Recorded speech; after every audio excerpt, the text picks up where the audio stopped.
I'm Ed Platt. I'm a machining specialist at Quaker Houghton, and I run the machining CNC machines. And I've worked with Controlink, Guy, and Dylan now for many years.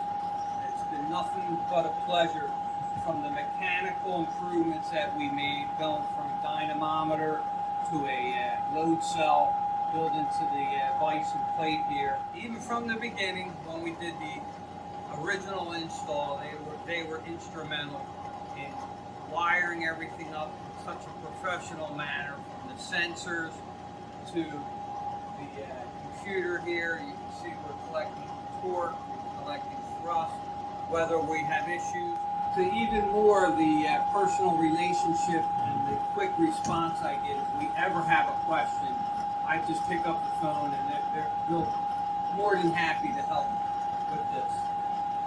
And even when we're in and we're making adjustments to the electronics, just the housekeeping of removing the vise and cleaning it and making sure everything's operational the way it should be. It's just a pleasure to work with these guys.